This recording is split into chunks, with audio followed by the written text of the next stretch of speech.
session and we'll share the recording with you afterwards. We will take live Q&A at the end of the session, so do enter any questions that you have during the presentation into the chat box, and we will take those at the end. Right, I'll now hand over to Dan and Amir, who will lead us through the session. Thanks very much, Sarah, and thanks everybody for joining today. My name is Daniel Chabot, and I'm happy to be here to talk about ethical hacking and the future of attacks on financial services. So I am here today with my colleague, Amir Amatai. Amir, would you introduce yourself?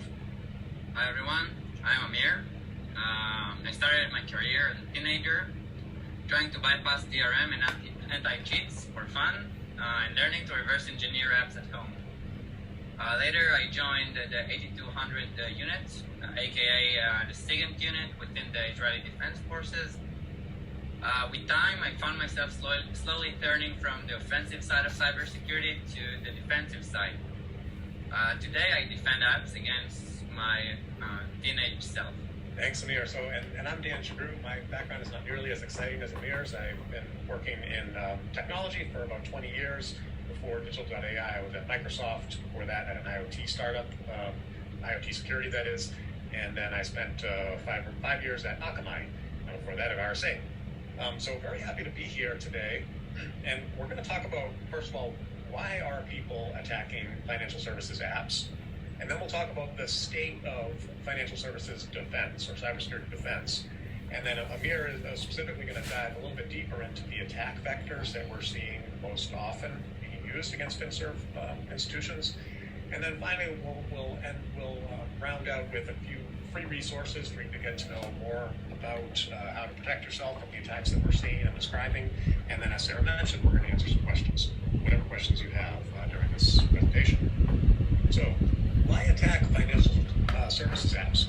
So, what we've seen over the past year really is remarkable in terms of the number of attacks on financial services institutions. According to our data, which I'll get to in a minute, the rise is sharp, and we'll talk about why. According to Akamai's data, the rise has been over 3.5 times what we saw in previous years. That's attacks on web applications. And the reasons are first of all, it's because the days of lone hackers and their parents' basements are really have been in decline for decades and are really almost completely gone these days. It's no longer,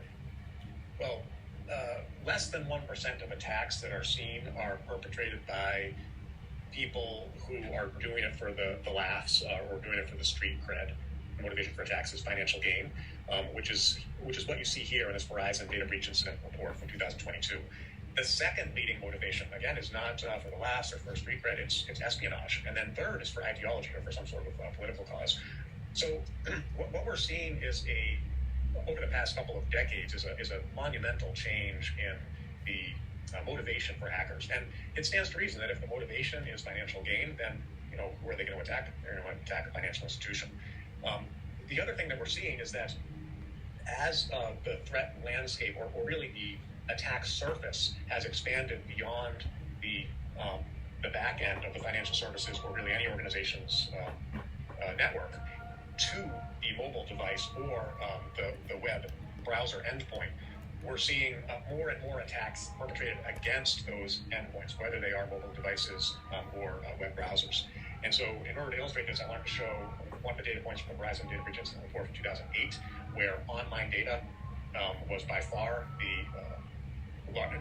accounted for the largest number of breaches and caseloads of 93% in 2008.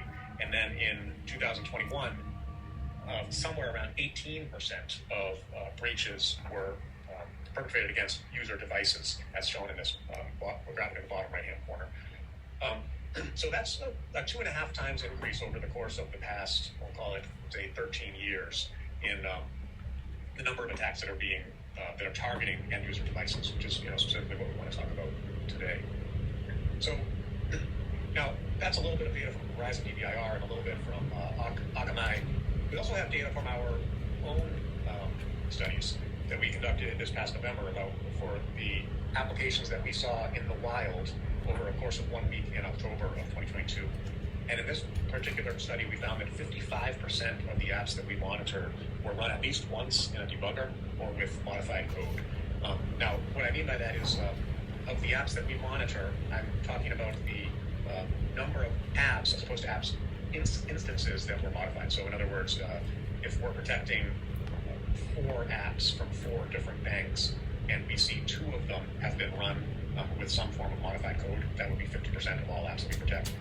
As opposed to, if each of those apps is being used by, let's say, 10 million users, and I'm not saying that, 20 of the 40 million or 25 million of the 40 million were run in a debugger. I'm saying that we found instances of at least 2 different apps being run in a debugger or with modified code, just to clarify that one point. But the question that this raises is, if this is happening, and this is, by the way, this is across all institutions and not just financial services. Within financial services, it's actually a bit higher. If this is happening across all enterprises, the question that we assume our customers are asking themselves is, why would my app be any different? Particularly if your app is housing personally identifiable data that can be sold on the black or gray market, or is housing access to funds that can be exfiltrated if and when the application that accesses those funds is hacked. So that is a bit on specifically on what we're seeing in the financial services threat landscape. And I wanted to take 1 minute just to talk about what we're seeing across the overall threat landscape as well. And I wanted to point this out because I think all of us on this call know that the threat landscape is always changing. But I do think we're at an inflection point in the past year or so where 3 factors have really caused a sea change in the number and breadth of attacks. One of those factors is nationalization. So countries like North Korea or Syria, other countries, even the US, of course, countries in Europe, are funding attacks against their adversaries in order to gain strategic global advantage. And the fact that governments and not people or crime syndicates are funding attacks means that the attackers have a fundamentally larger or different amount of money to attack. And that means that the attacks are more advanced, they can afford to be more persistent, and they can essentially do more to outsmart or outwit the various defenses that we are putting in place. At the same time, monetization has gone through a sea change with the rise of Bitcoin and other cryptocurrencies, to the point where in the past, one of the most difficult stages for an attacker was actually trying to cash out of whatever it is they were able to find. So, if they were able to steal 10 million credit card numbers, they might, if they were lucky, be able to actually monetize 100,000 of those. And in order to do that, and one of the reasons why it was so difficult is they would actually have to find someone, a person, to use the credit card to buy some sort of tangible good, call it a handbag or something, or a fur coat, have it shipped to them at a physical address, and then sell that good for cash. That was the cash out and monetization stage of these types of attacks. And the fact that they had to ship to a physical address meant that there was a point in meat space, in real space, where the FBI could intercept, or the whatever government could intercept the attacker in order to get them, catch them in the act, and bring them to trial, bring them to justice.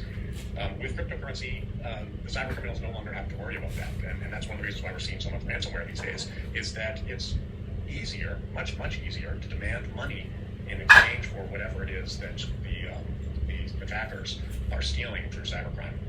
And then the third factor is the democratization of threats. So, in our specific case, Hydra illustrates this point well, where, just a few short years ago, if somebody wanted to reverse engineer an application, they had to figure out how to reverse engineer it themselves, using, in many cases, their own tools that they built themselves.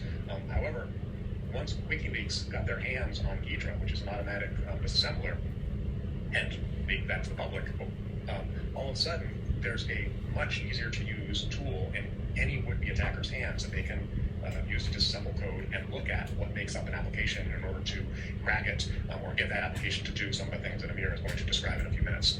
So that's really democratized threats to the point where attackers don't even necessarily need to know how to code in order to run an attack. They just need to know how to use a tool in order to attack. So these 3 factors, nationalization, monetization, and democratization, have really created an inflection point in the threat landscape. So with that, I want to hand over to Amir so he can tell us in a little bit more detail about some of these attacks and some of these defenses. Amir? Thank you, Dan.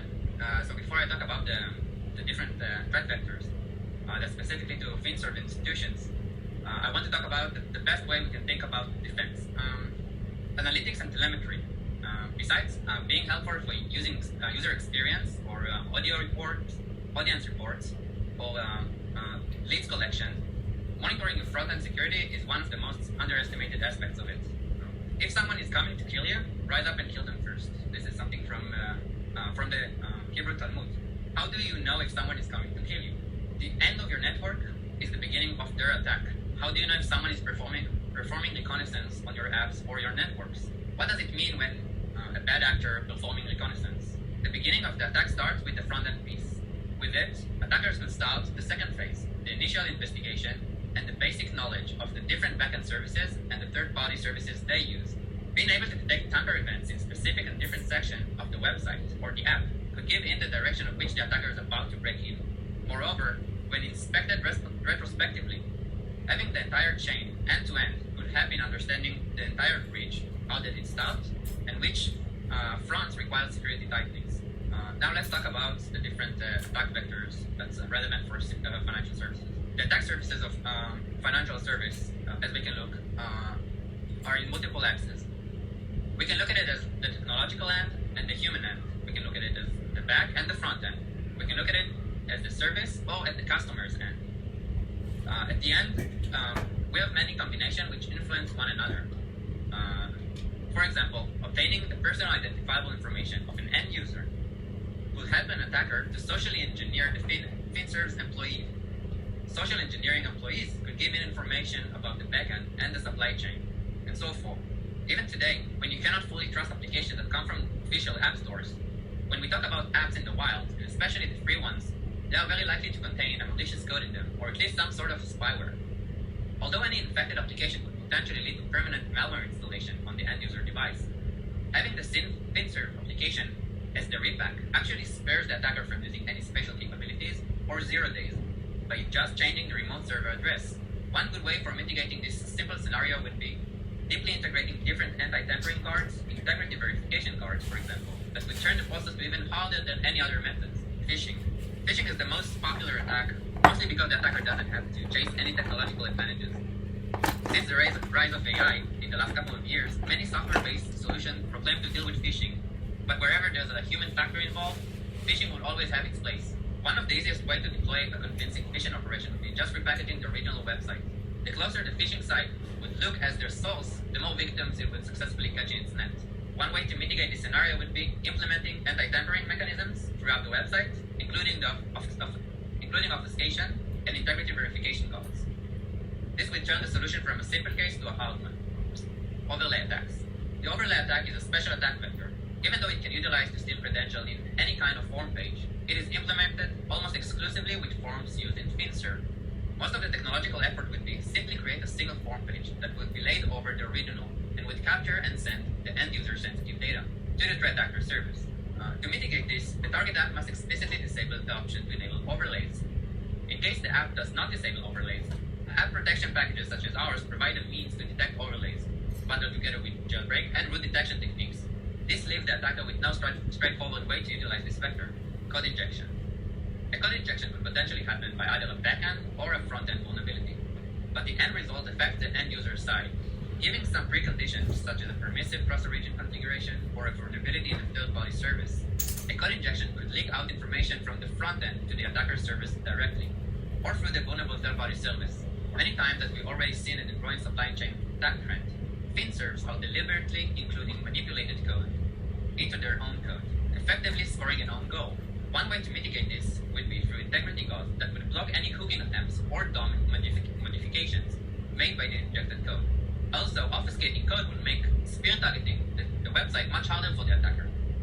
On top of all that, having an in-app firewall denies the exfiltration to any unidentified destinations, and thus might be the part that makes the attacker's attempt futile after successfully bypassing all the above-mentioned obstacles. Malicious browser extensions. Malicious browser extensions are essentially code injections, but with higher privileges.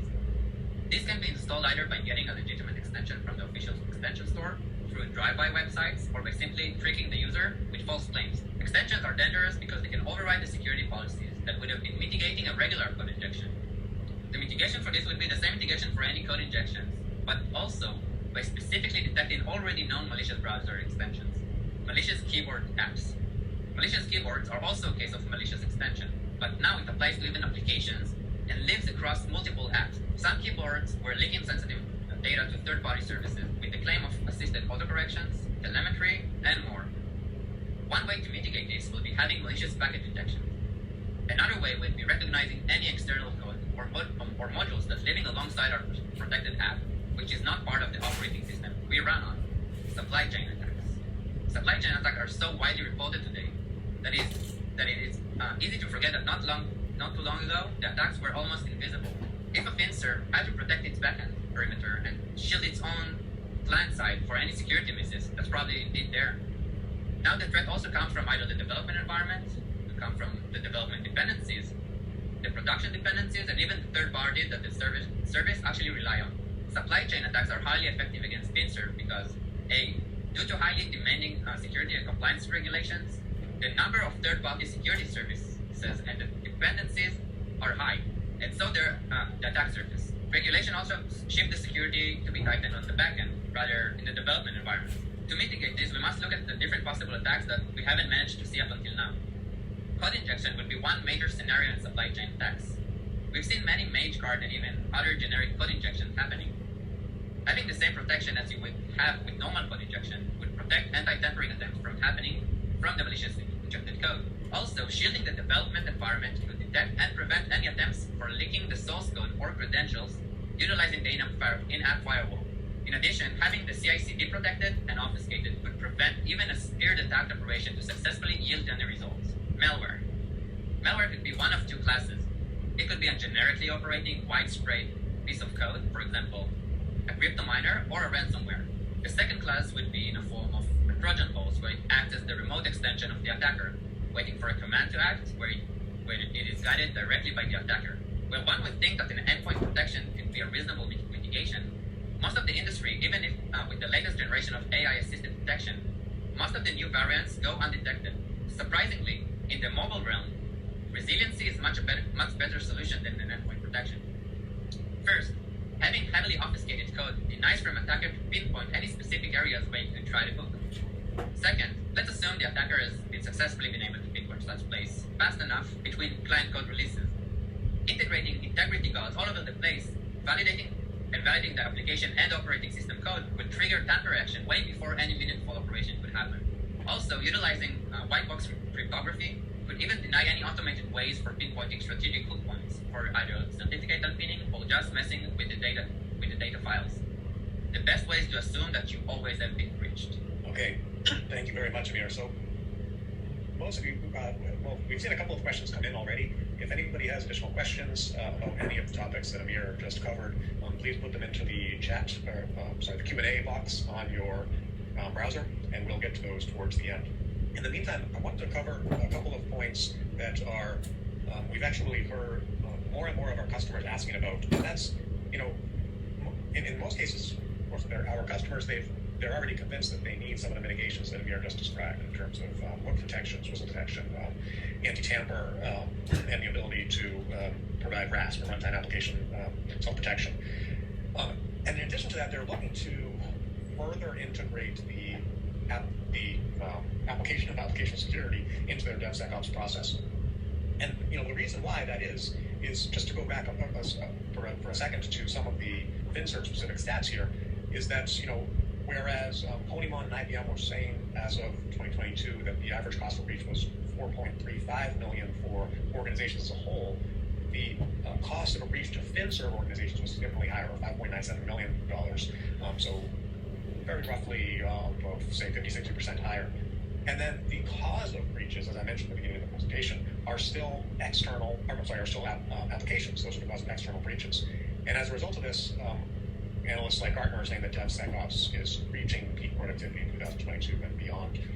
So what does that look like for our customers? Well, in many cases, Digital.ai, working with some of the largest, say, G2000 companies in the world, they're using some sort of agile planning process, typically the Digital.ai agile planning. They're using, of course, code management, and then they're building their applications, and then at that point, applying the anti-tamper mechanisms and the obfuscation to the code.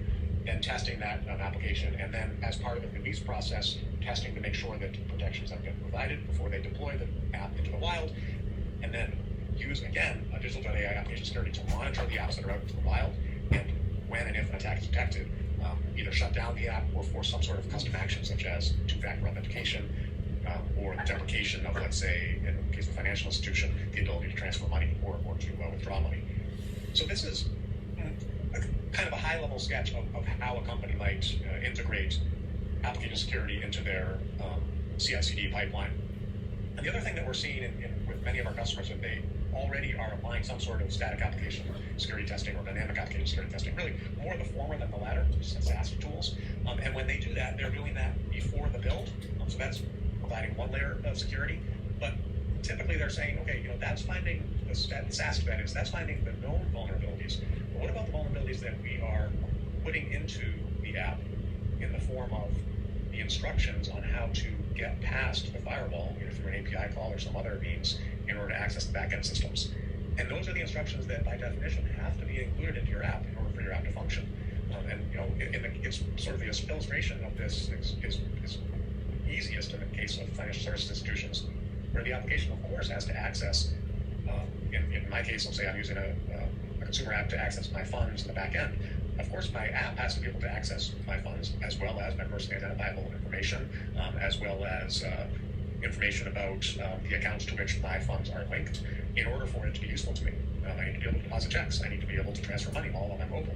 And I'm, as I guess everybody on this call knows, not alone. In fact, at this point, it's the vast minority of users who are actually going into banks to conduct transactions, 10% or fewer in the case of most global banks, whereas 90% of the transactions are now taking place either on the mobile phone or on the web backend, according to the American Banking Association.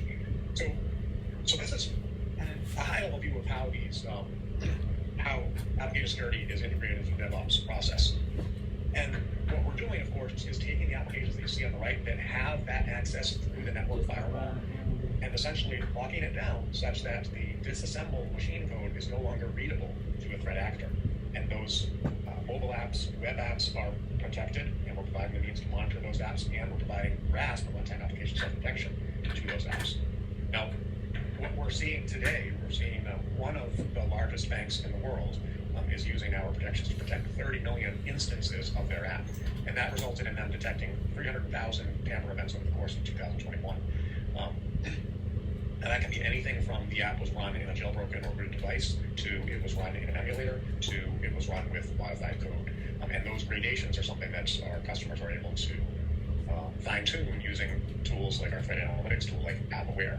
And that's the type of thing that we can, of course, provide more information on if you're not using it already. Through a follow-up call, or if you have a question about it, you can type it into the chat box right now. And then there are free resources. So if there are people in your organization who you need to introduce these concepts, there's an application shielding video. It's just 4 minutes long, so they can view that in order to see what it is that you're doing for your organization to help protect it. That's at digital.ai/application-security. And then there's a webinar on how a threat actor might reverse engineer an app and how they might read the control flow, for example, in order to eventually crack that app. And then if you're already in an organization that is obfuscating code in some of your apps, and you have other teams that are building apps who are trying to figure out what code they should use that will allow them to have the deepest levels of protections, you can check out our tech brief on that subject called Which Language in a Security Perspective. So that's all we had for planned content, but happy to get to your questions in the next couple of minutes. And in the meantime, I do want to thank everybody for joining and for your engagement thus far. Great, thank you, Dan, Amir. Do enter any questions that you have into the Q&A box. We'll start off with a couple that we've received during that session. Amir, are you ready? Yes. Great. Okay, the first question that came in: what is the difference between an overlay attack and a malicious keyboard?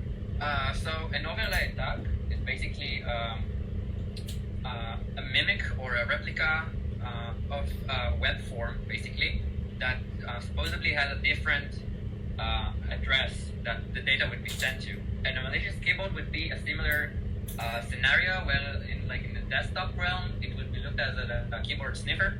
It directly gets the user input directly from the keyboard as you would look at as a man in the middle between the app and the keyboard itself. So that would be like a different way to get the different inputs. Okay, great. Thank you.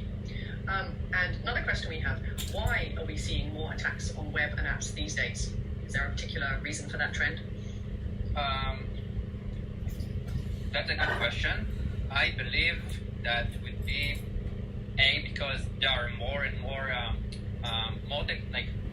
as we go on, there are more technological solutions and frameworks out there that's coming up, and the more frameworks you have and variety you have, the different attack surfaces are also growing.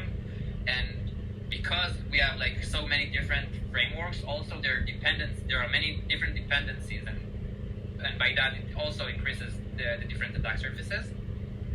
And also, I believe that the more we go, the more we continue, and the more, for example, not long ago we didn't know of such a thing as like supply chain attacks. So it's kind of like a relatively new thing, and the dangers aren't completely obvious yet. So even the amount and the variety of different attack vectors are also growing, and even the attack tools are also growing. And perhaps there's an element of we're more aware, or people are more aware of the attacks. Maybe people weren't aware of they were under threat before. That could be an option. Yeah. Also, there's also like this big trend of the cybersecurity protections. You have like so many other different backend and server and all kind of different way and different solution to integrate with different SIEM/SOC systems, and you have like different security products and solutions. Yeah. Great, thank you. Okay, if there's no more questions and answers, I will wrap it up. Thank you to everyone who joined us live. We did record this session, so we will send that out to everybody afterwards. We hope you found it useful and that you learned something, and that you will keep your applications safe. Thank you, everyone.